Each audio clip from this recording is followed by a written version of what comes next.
श्री शिवाय नमस्तोभ्यम। स्वागत है आपका शिव पुराण श्री रुद्र संहिता तृतीय खंड 38वें अध्याय में विश्वकर्मा द्वारा दिव्य मंडप की रचना।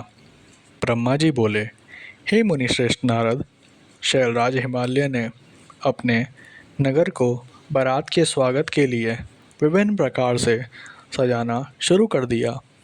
हर जगह की सफाई का विशेष ध्यान रखा गया, सड़कों को साफ कराया गया और उन पर छिड़काव कराया गया।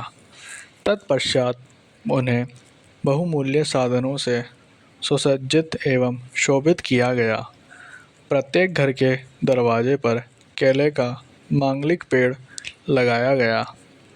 आम के पत्तों को रेशम के धागे से बांधकर सुंदर बंधन वारें बनाई गई। विभिन्न प्रकार के सुगंधित फूलों से हर स्थान को सजाया गया। सुंदर तोरण से घर को शोभायमान किया गया। चारों ओर का वातावरण अत्यंत सुगंधित था। वहाँ का दृश्य दिव्य और अलौकिक था। विश्वकर्मा को गिरिराज हिमालय ने आदरपूर्वक बुलाया और उन्हें एक दिव्य मंडप की रचना करने को कहा। वह मंडप 10,000 योजन लंबा और चौड़ा था। वह दिव्य मंडप 40,000 कोस से विस्तृत क्षेत्र में फैला हुआ था। विश्वकर्मा, जो कि देवताओं के शिल्पी कहे जाते हैं, ने इस उत्तम मंडप की रचना करके अपनी कुशलता एवं निपुणता का परिचय दिया। ये मंडप अद्भुत जान पड़ता था। उस मंडप में अनेकों प्रकार के स्थावर, जंगम, पुष्प तथा स्त्री पुरुषों की मूर्तियां बनाई गई थी, जो कि इतनी सुंदर थी कि यह निश्चय कर पाना कठिन था कि कौन ज़्यादा सुंदर एवं मनोरम है। वहाँ जल में थल तथा थल में जल दिखाई दे रहा था। कोई भी मनुष्य इस कलाकृति को देखकर यह नहीं जान पा रहा था कि यहाँ जल है या थल। विभिन्न प्रकार के जानवरों की कलाकृतियाँ जीवंत बनाई गई थी। अपनी सुंदरता से जड़ हृदयों को मोहित करते सारस कहीं सरोवर में पानी पीते दिखाई देते थे, तो कहीं जंगलों में सिंह ऐसे लग रहे थे मानो अभी दहाड़ना शुरू कर देंगे। नृत्य करने की मुद्रा में बनाई गई स्त्री पुरुषों की मूर्तियों को देखकर ऐसा लगता था मानो वाकई नर नारी नृत्य कर रहे हों। द्वार पर खड़े द्वारपाल हाथों में धनुष बाण लेकर ऐसे खड़े थे जैसे सचमुच अभी बाणों की वर्षा शुरू कर देंगे। इस प्रकार सभी कृत्रिम वस्तुएं बहुत ही सुंदर एवं मनोहर थी, जो कि बिल्कुल जीवंत लग रही थी। द्वार के मध्य में देवी महालक्ष्मी की सुंदर मूर्ति की स्थापना की गई थी, जिन्हें देखकर ऐसा प्रतीत होता था मानो क्षीर सागर से निकलकर साक्षात लक्ष्मी देवी वहां आ गई हो। वे सभी शुभ लक्षणों से युक्त दिखाई दे रही थी। मंडप में विभिन्न स्थानों पर हाथियों की कलाकृतियों भी बनाई गई थी। कहीं स्थानों पर घोड़े घुड़सवारों सहित खड़े थे, तो कहीं सुंदर अद्भुत दिव्य रथ जिन पर सफ़ेद अश्व जूते हुए थे। मंडप के मुख्य द्वार पर नंदीश्वर, जो कि शिवजी की सवारी हैं, की मूर्ति बनाई गई थी, जो कि स्फटिक मणि के समान चमक रही थी। उसके ऊपर दिव्य पुष्पक विमान की रचना की गई थी, जिसे पल्लवों और सफ़ेद चामरों से सजाया गया था। विश्वकर्मा द्वारा समस्त देवताओं की भी प्रति मूर्ति की रचना की गई थी, जो कि हूबहू वास्तविक देवताओं से मिलती थी।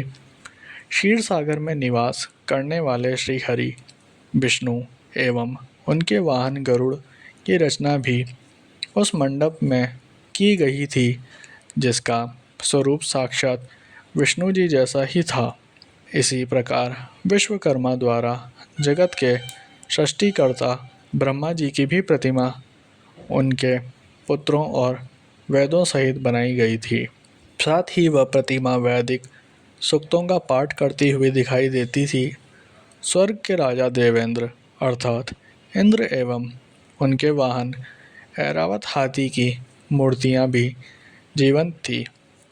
इस प्रकार विश्वकर्मा द्वारा बनाई गई सभी कलाकृतियां कला का अद्भुत नमूना थी, जो कि दिव्य एवं मनोरम थी, जिन्हें देखकर यह जान पाना अत्यंत मुश्किल ही नहीं नामुमकिन था कि वह असली है या नकली। देवताओं के शिल्पी विश्वकर्मा द्वारा रचित ये दिव्य मंडप आश्चर्य से युक्त एवं सभी को मोहित कर लेने वाला था।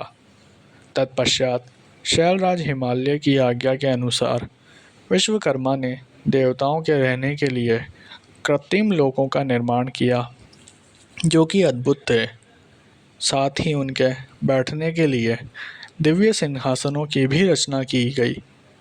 ब्रह्मा जी के रहने के लिए विश्वकर्मा ने सत्यलोक की रचना की, जो दीप्ति से प्रकाशित हो रहा था। तत्पश्चात श्री हरि विष्णु के लिए वैकुंठ का निर्माण किया गया। देवराज इंद्र के लिए समस्त ऐश्वर्यों से संपन्न दिव्य स्वर्ग लोक की रचना की गई। अन्य देवताओं के लिए भी उन्होंने सुंदर एवं अद्भुत भवनों की रचना की। देवताओं के शिल्पी विश्वकर्मा ने पलक झपकते ही इस अद्भुत कार्य को मूर्त रूप दे दिया। सभी देवताओं के रहने हेतु उनके दिव्य लोकों जैसे कृत्रिम लोकों का निर्माण करने के पश्चात विश्वकर्मा ने भक्त वत्सल भगवान शिव के ठहरने हेतु एक सुंदर, मनोरम एवं अद्भुत घर का निर्माण किया। यह भवन भगवान शिव के कैलाश स्थित धाम के अनुरूप ही था। यहाँ शिव चिन्ह शोभा पाता था। यह भवन परम उज्ज्वल दिव्य प्रभा पुंज से सुभाषित उत्तम और अद्भुत था।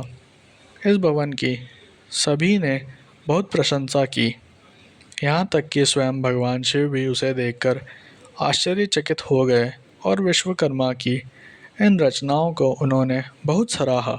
विश्वकर्मा की यह रचना अद्भुत थी।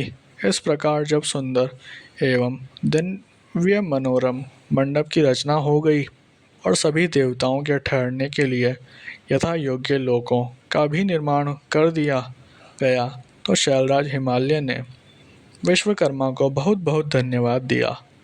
तत्पश्चात हिमालय प्रसन्नतापूर्वक भगवान शिव के शुभागमन की प्रतीक्षा करने लगे।